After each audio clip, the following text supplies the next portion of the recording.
اللهم صل على سيدنا ومولانا محمد معدن الجود والکرم وآلہ وصحبہ وبارک وسلم۔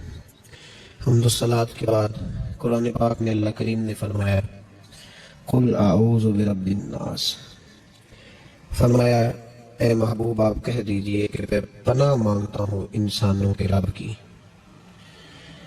مالک الناس وہ انسانوں کا بادشاہ ہے، الہ الناس اور جو انسانوں کا معبود ہے۔ من شر الوسواس الخناس، میں اس کے شر سے پناہ مانگتا ہوں جو دل میں وسوسہ ڈالتا ہے اور پھر چھپ جاتا ہے۔ اس کی پناہ مانگتا ہوں جو وسوسہ ڈالتا ہے اور پھر انداز دیکھیے قرآن پاک کا، وسوسہ ڈالتا ہے خود غائب ہو جاتا ہے، چھپ جاتا ہے۔ الذی یوسوس فی صدور الناس، اور وہ جو لوگوں کے دلوں میں وسوسے ڈالتا ہے۔ وسوسہ آنکھ میں نہیں ڈالتا، وسوسہ کان میں نہیں ڈالتا۔ الذی یوسوس فی صدور الناس، سینے کے اندر جو دل ہے نا اس دل میں وسوسے ڈالتا ہے۔ تو کون ڈالتا ہے؟ فرمایا من الجنۃ والناس، وہ جنوں میں سے بھی ہیں اور انسانوں میں سے ہیں، دونوں میں سے ہیں۔ اس کی پناہ مانگو جو وسوسہ اندوزی کرتا ہے، جو تمہارے ذہن کے دریچوں کو میلا اور کچالا کرتا ہے، جو تمہارے سینے کو، تمہاری روح کو بدمزہ کرتا ہے، اس سے پناہ مانگو۔ وسوسوں کا دور ہے، وسوسوں کے دور میں عمل تو دور رہ گیا، لوگوں کا عقیدہ بچنا مشکل ہو گیا۔ وسوسہ ہی وسوسہ ہے، ہر بات پہ وسوسہ، ہر ایک کے بارے میں بری سوچ، ہر شخص کے بارے میں نظریات کے اندر کمزوری، شکوک و شبہات کا زمانہ۔ فرمایا پناہ مانگو، اللہ سے پناہ مانگو ان وسوسوں سے، اس کی پناہ چاہو۔ میرے دوستو، شکوک و شبہات اتنے زیادہ ہوتے چلے جا رہے ہیں۔ آدمی شک سے باہر نکلے گا تو عبادت کرے گا، شک سے باہر نکلے گا تو در مصطفیٰ علیہ السلام کی غلامی کرے گا، وہ شک سے باہر نکلے گا تو کسی اللہ کے ولی سے اس کی نسبت مضبوط ہوگی۔ اور اگر شک ہی شک ہو، شک ہی شک ہو، سینہ شک سے بھرا ہوا ہو، وسوسہ ہی وسوسہ، لوگوں کے دلوں کے اندر اس قدر برے خیالات جنم لینے لگے ہیں کہ اب لوگوں کا سارا ماحول روحانی، علمی، فکری وہ تباہ ہوتا نظر آ رہا ہے۔ اہل اللہ کو شک نہیں گزرتا تھا۔ لوگ کہتے ہیں کہ اللہ کے ولی کے پاس سب سے بڑی طاقت کیا ہوتی ہے؟ کچھ لوگ کہتے ہیں جو کہتا ہے وہ ہو جاتا ہے، یہ بڑی طاقت ہے۔ کچھ لوگ کہتے ہیں کہ اللہ تبارک و تعالیٰ کا ولی دنیا سے کٹا ہوتا ہے، یہ اس کی بڑی طاقت ہے۔ میں آپ کو درجنوں صوفیاء کی اور سینکڑوں اولیاء اللہ کے اقوال کا اگر ایک جملے میں نچوڑ عرض کروں تو اللہ کا ولی وہ ہوتا ہے جو وسوسوں سے دور ہو کے یقین کامل کی دولت پا چکا ہوتا ہے، وسوسوں سے بچ جاتا ہے، اس کا یقین تیقن مضبوط ہوتا ہے۔ یار لوگوں کا کام نہیں وسوسہ اندوزی کرنی، لوگ وسوسہ اندوزی کرتے ہیں وہ کریں گے، لوگ شک پیدا کرتے ہیں وہ کریں گے۔ تو اتنے کانوں کا کچا ہے کہ تو سب کی بات سنتا ہے، ہر ایک کی بات تیرے اندر آ کر کے جنم لیتی ہے اور ہر ایک کی بات تیری روح میں گزر جاتی ہے۔ یہ کیسے ہو گیا؟ اتنا کمزور ہے تو کانوں کا، جو آدمی آئے گا تو اس کی بات سن لے گا تو یقین کر لے گا۔ لوگ کہتے ہیں مجھے فلاں نے کہا تھا، اور یہ سارا معاملہ ہم نے ایمان، تیقن، یقین، صحبت کے بارے میں گڑبڑ کر لیا، ورنہ اپنی دنیا کے معاملے میں تو ہمارے بھی بڑے حساس ہیں۔ دنیا کے معاملے میں ہمیں وسوسے کوئی نہیں آتے۔ ایک شخص نے آ کے آپ کے کان میں کہہ دیا کہ تیرا 40 لاکھ کا مکان اچانک 30 لاکھ کا ہو گیا، تو مان لیتے ہو؟ تو اس نے تو وسوسہ ڈالا ہے، آپ نے مانا کیوں نہیں؟ اس نے کہا وہ میں نے دیکھا ہے کہ دیوار میں سوراخ ہو گیا ہے اور پیٹ اس کا گر گیا ہے، فلاں جگہ کمزوری آ رہی ہے، تو مکان 40 لاکھ کا تھا یکدم 30 لاکھ کا ہو گیا، مان لیا آپ نے؟ آپ نے نہیں مانا، آپ نے تو اس کے ساتھ بحث بھی کی، آپ نے تو تکرار بھی کی، اس کو ڈانٹا بھی اور اس کو یہ بھی کہا کہ تو میرا دشمن ہے، تو نے میری اتنی قیمتی چیز کو اتنی رقم ہی کہہ دیا۔ اور جو کونے میں آ کے کہہ گیا کہ فلاں اللہ کا ولی، دیکھو جی اب تو کوئی اللہ کا ولی نہیں رہا، فلانا بھی دکاندار ہے، فلانا بھی، اور تمہیں فٹافٹ مان لیا ہے۔ مجھے ایک بندہ کہہ گیا تھا، میرے بھائی غور کریں اور توجہ کریں بات پر، آپ سے بات کر رہا ہوں، اس کو ضرور سمجھیں۔ ہمارا یہ کس طرح کا ماحول ہے کہ دنیا کے معاملے میں کوئی شخص شک کا شکار نہیں۔ آپ چلے گئے سودا لینے، بڑی عام سی چیز آپ نے خرید لی، چلیں این والا آم چھوڑ کے الف والا آم کرے تو آپ آم لینے چلے گئے، عام سی چیز آم لینے چلے گئے آپ. اس نے کہا جی یہ تو میں 300 روپے کلو دوں گا، تو فوراً آپ نے دے دیا اس کو، کوئی وسوسہ نہیں آیا آپ کو. حالانکہ اس نے دلیل بھی دی کہ یہاں کا نہیں ہے، یہ میر پور خاص سندھ سے آیا ہے، یہ فلان جگہ سے. تو آپ نے کہا نہیں بھائی یہ کیسے ہو سکتا ہے، اتنا مہنگا ہے ہی نہیں تو کیسے بتا رہا ہے. لیکن عجیب معاملہ ہے کہ دین کے بارے میں لوگ فوراً کہتے ہیں کہ مجھے بڑے بڑے خیالات آتے ہیں، بڑے بڑے خیال اس کو آتے ہیں جس کی توجہ ہٹتی ہے. ایکسیڈنٹ اس کا ہوتا ہے جو سیدھا نہیں دیکھتا، دائیں بائیں دیکھتا ہے. جس کا دھیان سیدھا ہوتا ہے اس کی گاڑی سیدھی چلتی ہے. تو نے دائیں بائیں دیکھا ہے تو تجھے وسوسہ آیا ہے، تو نے ادھر دیکھا پھر تجھے وسوسہ آیا. جن کی توجہ سیدھی یار کی طرف رہتی ہے، جن کی توجہ سیدھی یار کی طرف، جن کی توجہ سیدھی رہتی ہے انہیں وسوسے، انہیں دیدار سے فرصت نہیں تو وسوسہ کیسے آئے گا. النظر الی وجہ رسول اللہ، حضرت سیدنا ابو بکر صدیق نے کہا یا رسول اللہ ایک کی دل کی تمنا ہے کہ آپ بیٹھے رہے میں دیدار کرتا رہا. وسوسہ کیسے آئے گا؟ وسوسہ تو اس کو آئے گا جو ابو جہل کی بھی سنے گا، وسوسہ تو اس کو آئے گا جو ابو لہب کو بھی ٹائم دے گا، وسوسہ تو اس شخص کو آئے گا جو عبداللہ بن نبی سلول کے پاس بھی تھوڑا وقت گزارے گا، تو جس کا بیٹھنا اٹھنا ہی مولا علی کے ماننے والوں کے پاس ہو، جس کا ہر وقت ٹھکانہ ہی جناب بلال حبشی کے غلاموں کے پاس ہو، جو ہر وقت بیٹھے ہی اس کے پاس، جو جیے بھی تو جناب صدیق اکبر کے ساتھ، اور جس کی رگوں رگوں میں حضرت عثمان غنی اور عمر فاروق بستے ہوں، اس کو کیسے وسوسہ آ سکتا ہے؟ ہمارا جرانہ ہی بڑا پکا مضبوط ہے، تعلق ہی بڑا، ہمیں کیسے وسوسہ ہے؟ وسوسہ کسی اور کو آیا کرتا ہے. اہل اللہ کے پاس وسوسے کیسے آ گیا بھائی؟ وسوسہ آتا ہی نہیں، ہو ہی نہیں سکتا، ممکن ہی نہیں. اور اگر آتا بھی ہے نا، آتا بھی ہے وسوسہ انہیں، وسوسہ تو ایک طرف رہ گیا، اگر وہاں شیطان بھی آئے تو ٹک نہیں سکتا، تو بھاگ جاتا ہے، وہ تو بھاگ جاتا ہے، شیطان بھاگ جاتا ہے. حضرت سیدنا غوث اعظم رضی اللہ تعالیٰ عنہ کے پاس آیا تھا شیطان، حضور غوث پاک کے پاس آیا تھا. آتا ہے اور اللہ والوں کے پاس ٹکتا نہیں، آ جاتا ہے، ٹکتا نہیں. حضور غوث اعظم رضی اللہ تعالیٰ عنہ نے 40 سال اللہ کی عبادت کی،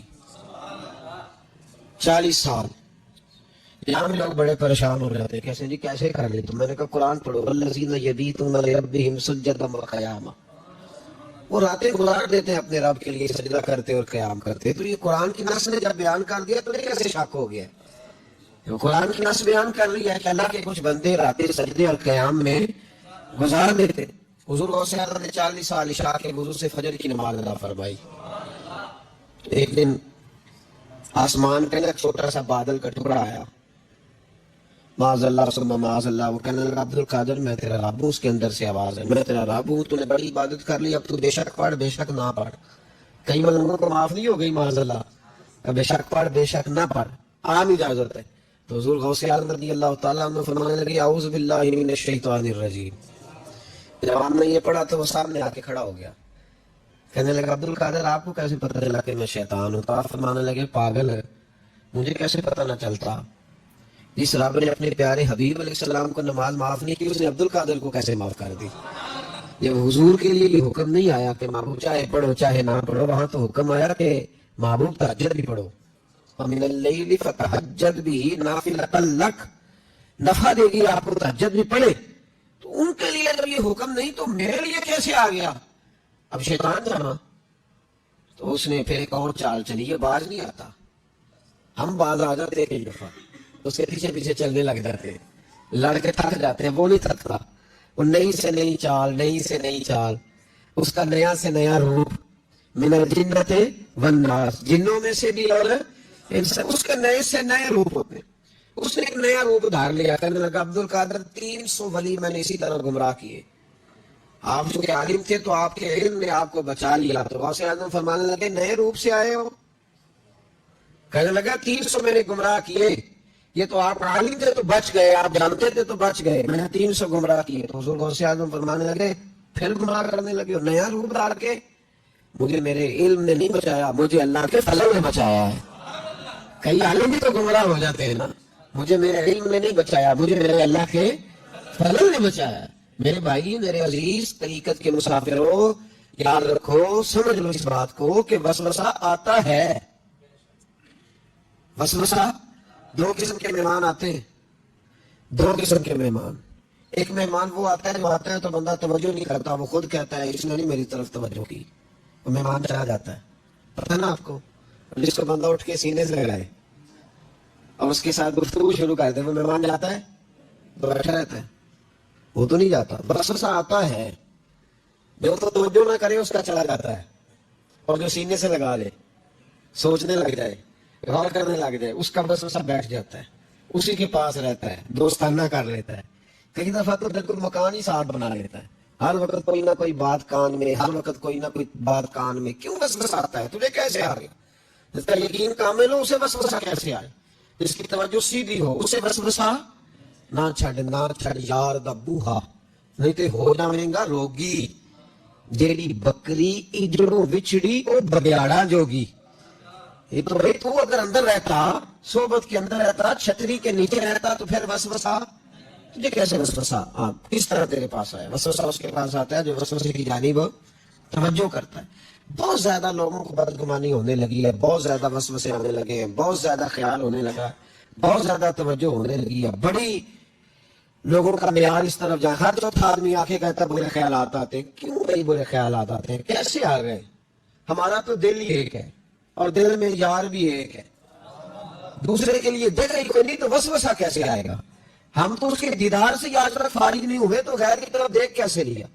یہ کیسے ہو گیا؟ ممکن کیسے ہوا؟ اپنے آپ کو سمیٹے، ان وسوسوں سے اپنے آپ کو بچائیں، ان پر قطعی طور پر کوئی توجہ نہ دیں. اگر کبھی آ بھی جائے، تو میں نے کہا کہ اس کو سینے سے لگانے کی ضرورت، اس کو جھٹک دیں، بات ختم ہو گئی. آ جاتا ہے وسوسہ، بڑوں کو آ جاتا ہے وسوسے، آیا کرتے ہیں، آیا ضرور کرتے ہیں. لیکن جو لوگ قابل ہوتے ہیں، جن کا ایمان مضبوط ہوتا ہے، جن کا تیقن مضبوط ہوتا ہے، ان لوگوں کے پاس وسوسے ہمیشہ رہتے نہیں. ایک اہم بات اصلاح کی جو سمجھنی بڑی ضروری ہے، آپ کے لیے بڑی ضروری ہے. آپ نے یہ غور کرنا ہے کہ وسوسہ آتا کہاں سے ہے. کوئی نہیں سمجھ آئی آپ کو میری بات؟ نہیں آئی ہوتی تو آپ بڑی دور پہنچ چکے ہوتے. سردی بڑی زیادہ تھی کمرے میں، کہیں سے ہوا آ رہی تھی ٹھنڈی، تو اب ٹھنڈ بڑی لگ رہی تھی، تو بندے نے فوراً اٹھ کے بولا کیا کرنا ہوتا ہے؟ نہیں وہ پتہ نہیں کتوں آئی باری دی، تو ابھی گالی ہے جی. اگر تو کھڑکی سے آ رہی ہے تو کس کو بند کریں گے، اور اگر دروازے سے آ رہی ہے تو جی، اور اگر چھوٹے بچے نے پنکھا چلا دیا تو جی، چل پنکھا رہا ہے بندہ سارا دن دروازہ بند کرتا رہے. سمجھ رہے ہیں آپ نے بات کو؟ آپ نے اس دروازے کو بند کرنا ہے جہاں سے وسوسہ آتا ہے. اگر آپ کا قریبی سجن ہے نا، قریبی دوست ہے، قریبی، اخنس بن شریح کہتے ہیں میں دین کے قریب آ گیا تھا. دین کے قریب آ گئے تھے. کس طرح آئے؟ جن دن انہوں نے نبی پاک صلی اللہ تعالیٰ علیہ وآلہ وسلم کو شیب ابی طالب میں قید کیا ہوا تھا نا، تو اللہ کے محبوب علیہ السلام رات کو پہاڑ پر بیٹھ کر قرآن پاک کی تلاوت فرماتے تھے. کوئی اچھا قاری قرآن پڑھے تو دل کرتا ہے سننے کو، دل کرتا ہے یار تھوڑا سا نا اور پڑھ. ہاں جی، کوئی اذان پڑھ رہا تھا تو شاید گزر رہا تھا، تو شاید کا دل مچلنے لگا، کہنے لگا اور ذرا ٹھہر جا مؤذن، میرا دل دہر رہا ہے، اتنی جلدی ختم نہ کر یار، مجھے لطف آ رہا ہے، تھوڑے قصیدے اور پڑھ. تو کوئی اچھا قاری قرآن پاک پڑھے نا، اچھا قاری، تو بندہ مست ہو جاتا ہے.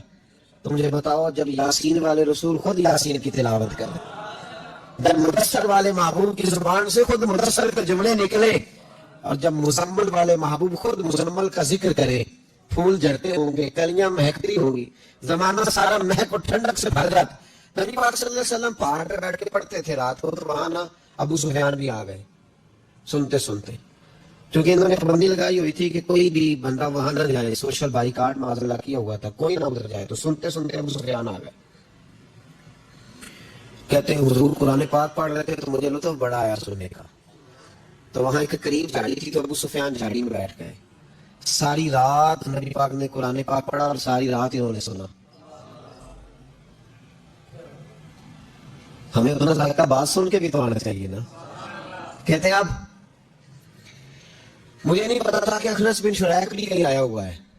اس نے بھی، وہ بھی یہ دیکھنے آیا کہ کہیں کوئی وہاں آیا ہوا تو نہیں. وہ بھی کسی کونے میں جھاڑی میں بیٹھ گیا. حضور قرآن پاک کی تلاوت فرماتے رہے، وہ ساری رات سنتا رہا. ادھر سے کہیں ابو جہل بھی آ گیا، پتھر دل تھا، پر میرے مصطفیٰ قرآن پڑھتے تھے تو کان اس کے بھی کھڑے ہو جایا کرتے تھے، ساری رات تلاوت سنتے رہے، تینوں پکے کافر جھاڑیوں میں بیٹھ کر تلاوت سنتے رہے۔ صبح جب جانے لگے تو ملاقات ہو گئی، تو کدھر آیا تھا؟ اس نے کہا پہلے تو بتا تو کدھر آیا تھا؟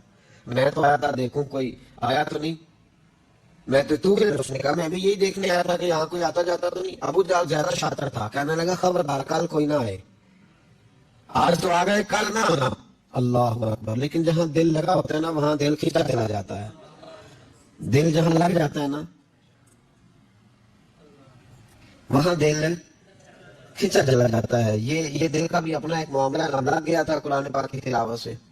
کہتے ہیں رات کو اپنی اپنی چارپائی پہ لیٹے، درد اگرچہ جان کو ذل ہے، میں کیا کروں میرا دل ہے، گرمش کا اگر نہ ہوتا تو ہمیں روزگار ہوتا، اور وہ مزہ آتش نے کہا تھا، وہ مزہ دیا ہے تڑپ میں کہ میری آرزو ہے یا رب میرے دونوں پہلوؤں میں دل بے قرار ہوتا۔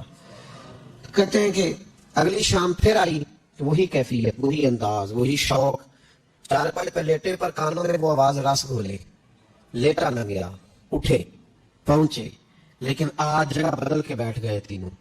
صبح ساری رات سنتے رہے محبوب کی تلاوت، صبح اٹھے تو پھر چوک میں ملاقات ہو گئی، تو کدھر آیا تھا تو کدھر؟ ابھی بات ہونے ابو جان ذرا زیادہ شاطر تھا، کہنے لگا میں تو تم دونوں کا خیال کرنے آیا تھا، کہیں تم دونوں تو نہیں آئے، یہ دیکھنے کے لیے آیا تھا۔ اللہ اکبر!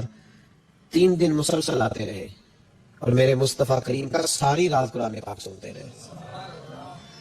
اب اخنس بن شریح کہتے ہیں کہ میں پورا قریب آ گیا، میرا دل کہتا تھا کہ یہ سچے ہیں۔